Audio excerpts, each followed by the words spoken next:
మాకు జీవితానికి ఒక భరోసా ఉంటుందని నమ్మకం కలగజేసింది. కాబట్టి మీరందరూ కూడా మీకు చేతనంత వరకు మీరు సపోర్ట్ చేయండి. నేను కూడా మన చక్రవర్తి గారిన కానీ హరిప్రసాద్ గారిని చెప్పండి, నేను కూడా కొంత ఎవరన్నా నిజంగా కట్టుకోలేని కార్యకర్తలు ఉంటే వాళ్ళకి కట్టండి. I will support sir. ఏమైనా ఉంటే నాకు చెప్పండి, నేను కొంతమందికి చేస్తాను. నిజంగా ఇవాళ ఒక ఉన్నతమైనటువంటి వ్యక్తిత్వం, మానవత్వం, త్యాగనిరతి, గ్రేట్ క్యారెక్టర్ ఉన్న పవన్ కళ్యాణ్ గారు ఎన్నో మంచి పనులు చేశారు. ఆయన రైతులకి వెన్నుదన్నుగా నిలబడి 3,000 మంది రైతులకు నిలబడ్డారు. ఎన్నో సహాయ కార్యక్రమాలు చేశారు.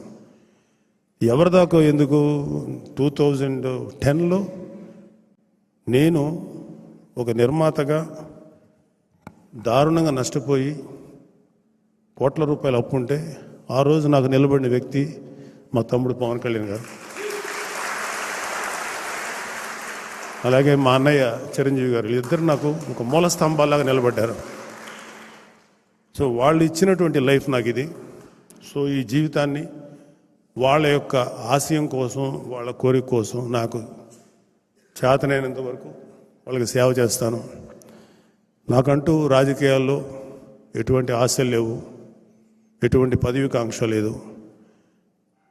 ఈ పార్టీకి అంటే నేను ఒకటి నేర్చుకున్నాను లైఫ్లో, అయితే నువ్వు చాలా గొప్పవాడి అవ్వటానికి ట్రై చేయండి, ఎవరైనా సరే తప్పులేదు, అది చాలా గ్రేట్.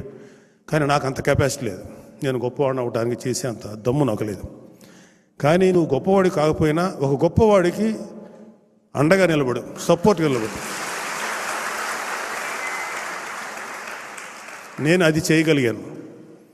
సో పవన్ కళ్యాణ్ గారి ఆశయం కోసం, ఆయన ఆశయాలు నిలబెట్టడం కోసం నాకు చేతనంత వరకు చేస్తాను. నాకు వయసు సహకరించినంత వరకు చేస్తూనే ఉంటాను.